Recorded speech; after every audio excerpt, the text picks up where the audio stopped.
Alright, so today we are going to be working on lifting a Pathfinder and possibly doing some stuff to the hard body, so stay tuned.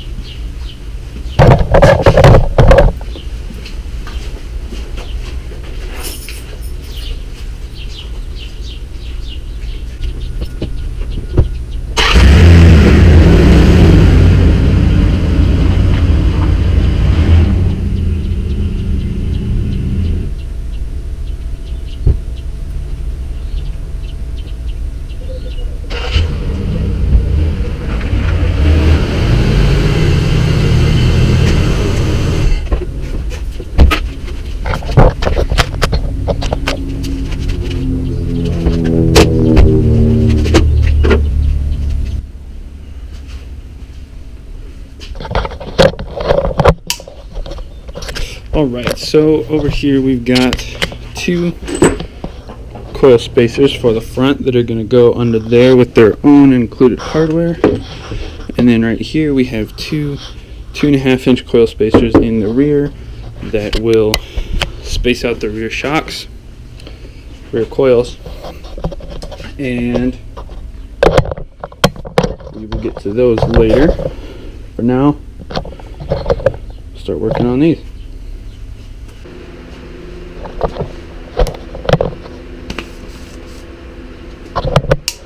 Alright, so we have the wheels off. So up here is where we're going to put the spacer. I haven't seen any videos on YouTube like this so far, so I'm going to try to make it as detailed as I can so that all you folks out there with Pathfinders can figure out how to do your own work, how to lift your Pathfinder, because they do look pretty good. So I'm hoping that we don't have to take any of the suspension assembly apart, hoping that we can just undo those bolts and pop them out, but that may prove difficult, so we're gonna see. We will see, so stay tuned.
Alright, so there we have it. Got the strut out. You seen the commercials?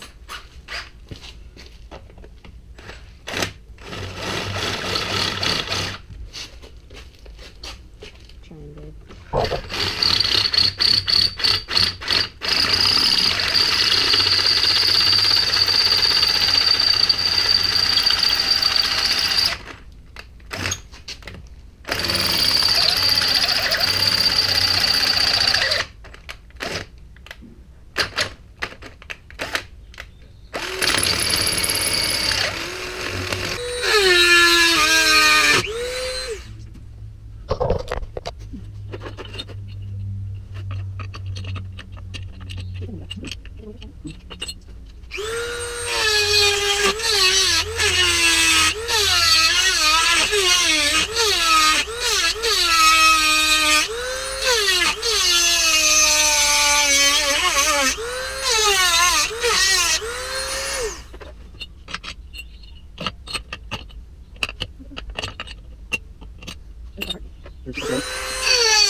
Alright guys, so it's the next morning.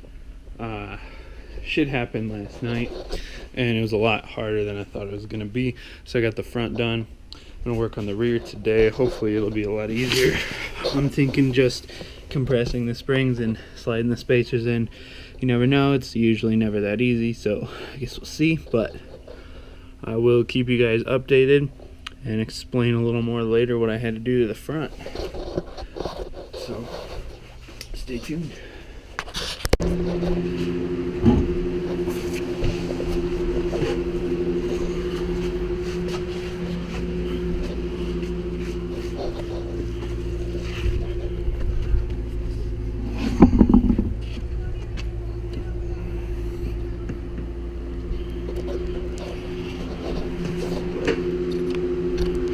Alright, rear wheels are off, so now what we're going to try to do is get the coil compressors in here and see if we can compress these springs up enough to where we can just slide the spacers in. I'm hoping so. If not, we'll have to do other things and disconnect links and shit, and I really don't want to do that today, so we're going to try not to do that. I will update you guys again when I have the springs compressed to see if I can get them where I want them or not.